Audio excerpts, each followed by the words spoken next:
नमस्कार, आपके साथ मैं हूं विद्यानाथ झा। 370 इतिहास बन चुका है। कश्मीर से लेकर कन्याकुमारी तक पूरा देश ये जानता है।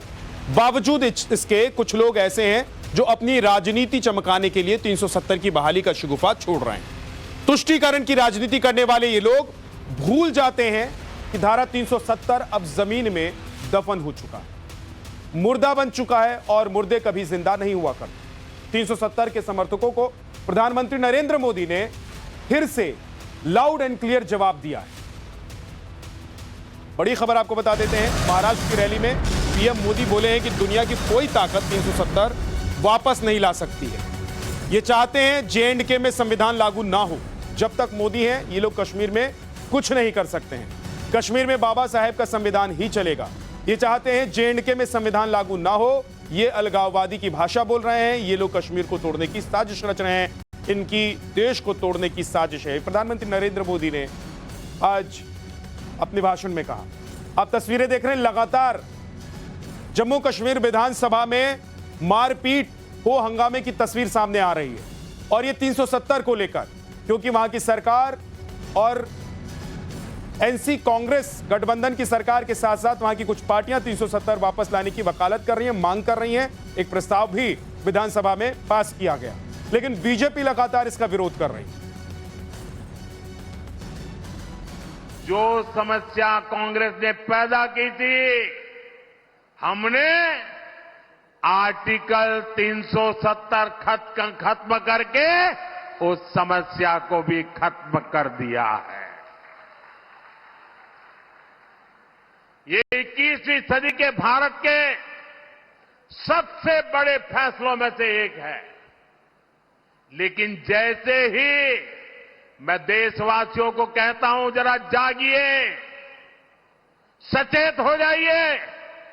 जैसे ही कांग्रेस और इंडी गठजोड़ों का जम्मू कश्मीर में सरकार बनाने का मौका मिला, वो फिर से कश्मीर को लेकर साजिशें करने लगे।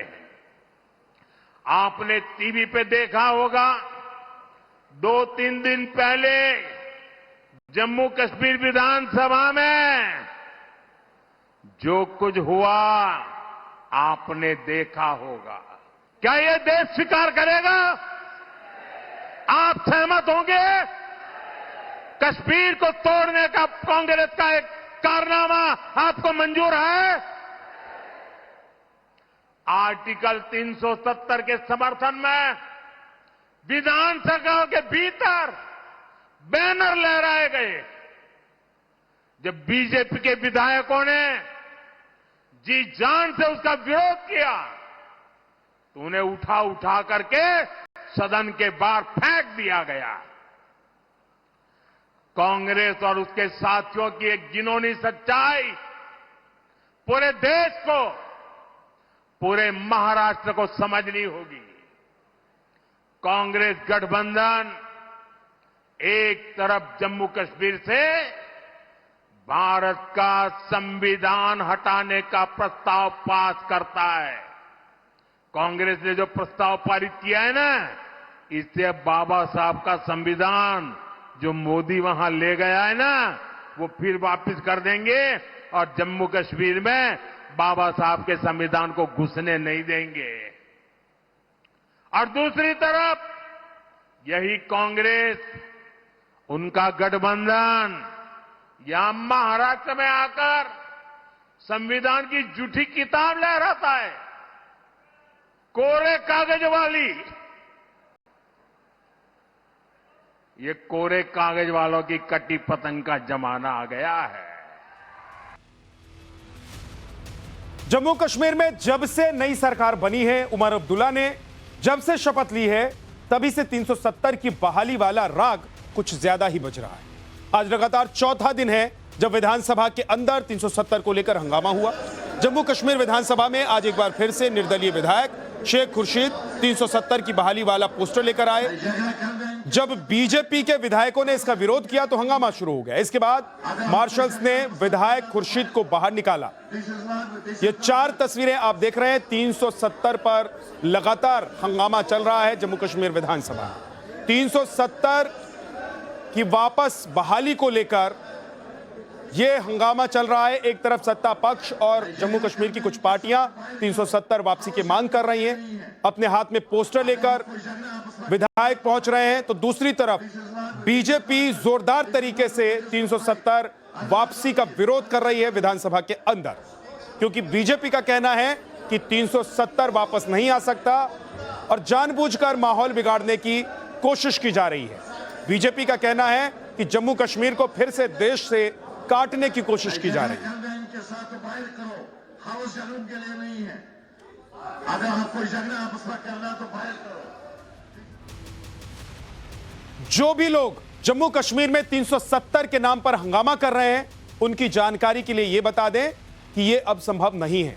जैसे पीएम मोदी ने कहा कि दुनिया की कोई भी ताकत 370 को वापस नहीं ला सकती। हम आपको इसकी वजह भी बताते हैं। क्या संभव है कि 370 की वापसी हो? 2 संविधान और 2 निशान अब खत्म हो चुके हैं। अनुच्छेद 370 अब इतिहास बन चुका है। जम्मू कश्मीर में 370 की वापसी असंभव है। विधानसभा का प्रस्ताव बाध्यकारी नहीं है। संसद में कानून बनाकर ही इसे वापस लाना संभव है। राष्ट्रपति की मंजूरी के बाद ही इसे संभव किया जा सकता है। फैसले पर सुप्रीम कोर्ट की मुहर की जरूरत पड़ेगी। 370 35A हटाने के वैध फैसले को सुप्रीम कोर्ट भी मुहर लगा चुकी है। और एक बड़ी खबर आपको बता देते हैं, मोदी ही नहीं, अमित शाह ने भी 370 के समर्थकों पर आज हल्ला बोला। महाराष्ट्र की रैली में अमित शाह ने कहा है, हम धारा 370 को वापस नहीं आने देंगे। अभी अभी जम्मू कश्मीर के असेंबली में मीटिंग हुई है। नेशनल कॉन्फ्रेंस के साथ कांग्रेस पार्टी ने भी एक संकल्प लिया कि धारा 370 वापस लाइए। कश्मीर जो है भारत का अभिन्न अंग नहीं है। मैं आज संभाजी महाराज की भूमि पर कह रहा हूं, शरद पवार साहब, चाहे आपकी 4 पुश्ते भी आ जाएं, हम धारा 370 को वापस नहीं आने देंगे। कश्मीर जो है हमारा है या नहीं है? जोर से बोलो, है या नहीं है? धारा 370 हटनी चाहिए थी या नहीं हटनी चाहिए थी? जोर से बोलो, हटनी चाहिए थी या नहीं हटनी चाहिए? एक कांग्रेस, एनसीपी, नकली शिवसेना, शरद पवार की एनसीपी, ये कहते हैं कश्मीर में धारा 370 नहीं हटनी चाहिए। अभी अभी कश्मीर की असेंबली में मीटिंग हुई। नेशनल कॉन्फ्रेंस के साथ कांग्रेस पार्टी ने भी एक रेजोल्यूशन किया कि धारा 370 वापिस लाइए। ये कश्मीर जो है भारत का अभिन्न अंग नहीं है। मैं आज संभाजी महाराज की भूमि पर कहकर जाता हूं, मेरी बात मानिएगा शरद पवार साहब, आपकी 4 पुश्ते भी आएगी, धारा 370 हम वापिस नहीं आने देंगे। बड़ी खबर आपको बता दें, सीएम योगी ने भी 370 के चाहने वालों को जवाब दिया है। नेशनल कॉन्फ्रेंस और कांग्रेस पर जोरदार हमला। उन्होंने बोला, कहा ये लोग देश की एकता के दुश्मन हैं। ये लोग देश की एकता के दुश्मन हैं।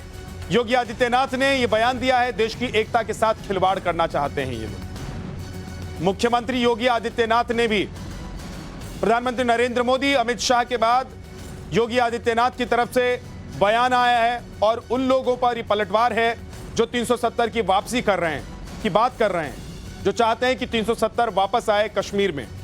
योगी ने कहा है कि ये लोग देश के दुश्मन हैं, ये देश को तोड़ना चाहते हैं, ये लोग देश की एकता के दुश्मन हैं, योगी आदित्यनाथ ने कहा है। नेशनल कॉन्फ्रेंस और कांग्रेस पर जोरदार हमला उन्होंने किया है। हाल ही में कांग्रेस और नेशनल कॉन्फ्रेंस की जम्मू कश्मीर की सरकार ने अभी विधानसभा में एक प्रस्ताव पारित कर दिया और ये प्रस्ताव पारित किया है कि कश्मीर में हम फिर से धारा 370 और 35A फिर से लागू करेंगे। बहन और भाइयों, ये कांग्रेस और नेशनल कॉन्फ्रेंस की विघटनकारी विकृत मानसिकता को प्रदर्शित करता है। ये बताता है कि राष्ट्रीय एकता के साथ खिलवाड़ करके देश को फिर से आतंकवाद की भट्टी में झोंकना चाहते हैं। 370 पर हल्ला करने वाले लोग शायद ये नहीं जानते हैं कि इसके हटने से कश्मीर कितना बदल गया है। 2019 से पहले के कश्मीर और आज के कश्मीर में कितना अंतर है, यह भी आज लोगों को जरूर देखना चाहिए और खासतौर से उन लोगों को सुनना और समझना चाहिए जो 370 की वापसी की मांग को लेकर हंगामा कर रहे हैं। राज्य में आर्थिक विकास को गति मिली है। 1,26,000 करोड़ के निवेश का प्रस्ताव है। रोजगार के अवसरों में इजाफा हुआ है। हिंसा बंद है, पत्थरबाजी वहां पर बंद है पूरी तरीके से। कश्मीर में दशकों बाद सिनेमा हॉल्स खुल गए हैं। राष्ट्रीय खेल प्रतियोगिताओं का आयोजन किया जा रहा है। G20 सम्मेलन का सफल आयोजन हुआ। शांति से लोकसभा विधानसभा के चुनाव हुए। पर्यटकों की संख्या में रिकॉर्ड इजाफा हुआ है।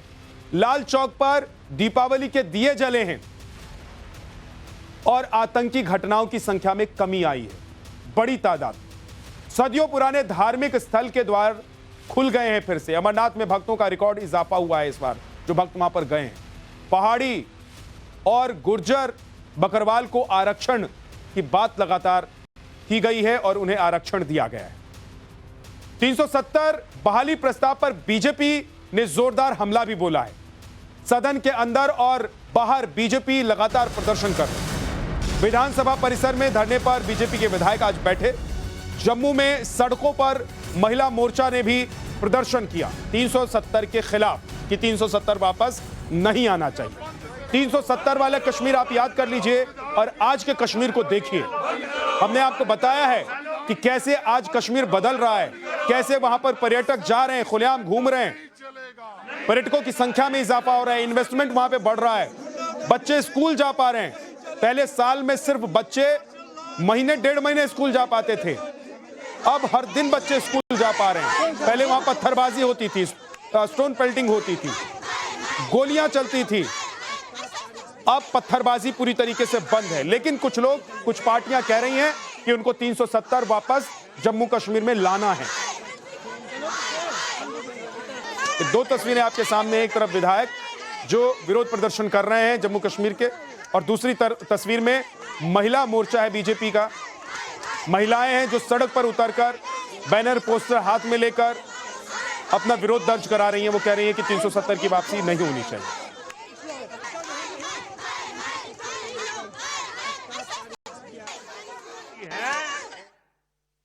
जब संविधान के सम्मान की बात आती है ते उल्टा ही काम करते हैं।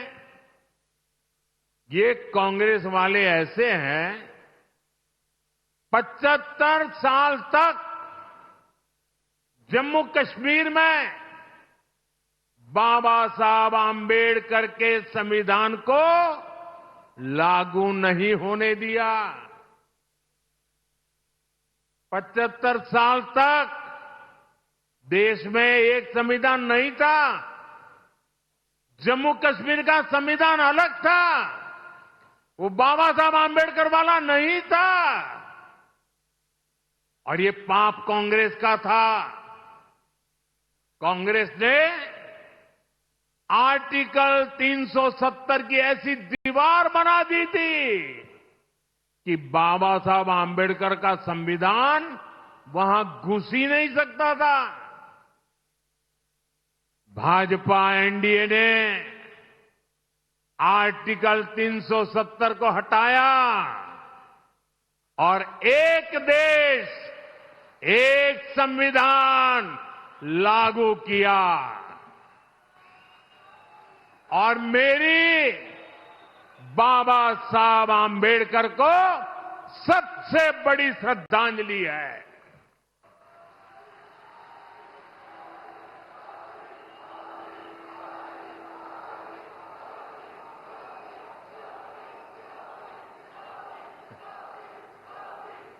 जब भारत का संविधान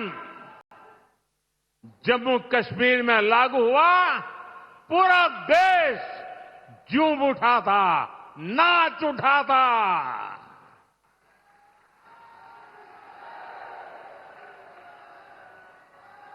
मैं जरा मेरे नासिक के लोगों को पूछना चाहता हूं।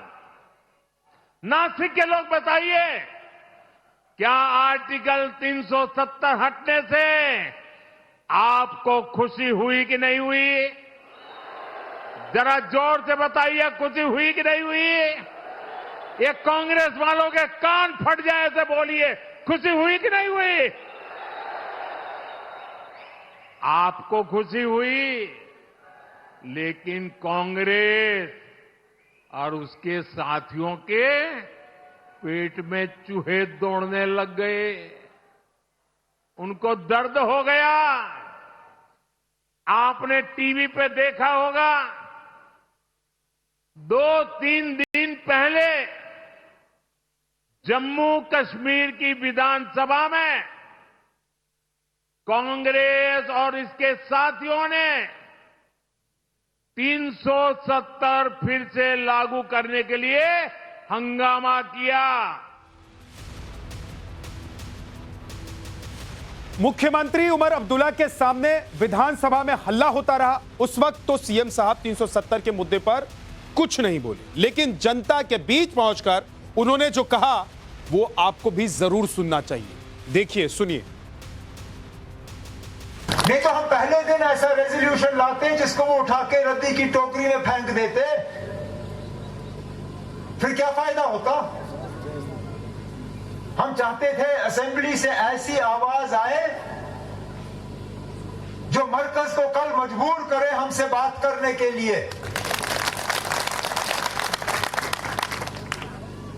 जो कल को मरकज नजरअंदाज ना कर सके। और वो आवाज आपकी कल असेंबली ने बुलंद करके वो रेजोल्यूशन पास करके दुनिया को बताया कि हम क्या चाहते हैं। उमर अब्दुल्ला भले ही 370 बहाली के प्रस्ताव पास होने पर सीना ठोक रहे हों, लेकिन पीडीपी अध्यक्ष महबूबा मुफ्ती इस मुद्दे पर नेशनल कॉन्फ्रेंस को माइलेज नहीं लेने देना चाहती है। महबूबा मुफ्ती ने प्रस्ताव पेश होने के बाद कल ही कह दिया था कि यह एक आधा अधूरा प्रस्ताव था और इस प्रस्ताव को बेहतर तरीके से लाया जा सकता था। सुनिए महबूबा मुफ्ती ने अब्दुल्ला सरकार की मंशा पर सवाल क्यों उठाया। अनफॉर्चुनेटली उसमें कहीं भी ये नहीं कहा गया कि हम मुखालिफत करते हैं 2019 में जो फैसला हुआ है, न ये कहा गया है कि 370 को रेस्टोर करो, बल्कि ये कहा है कि हमारा कंसर्न है, इस पे डायलॉग होना चाहिए। किसके साथ डायलॉग होना चाहिए? बीजेपी के रिप्रेजेंटेटिव्स के साथ डायलॉग होना चाहिए। किसके साथ डायलॉग होना चाहिए? जिन्होंने आज भी इसकी मुखालफत की, उनके साथ डायलॉग होना चाहिए। तो मैं समझती हूँ कि जो पीडीपी का रेजोल्यूशन था वो बेहतर था। ये जो आज सरकार की तरफ से रेजोल्यूशन आया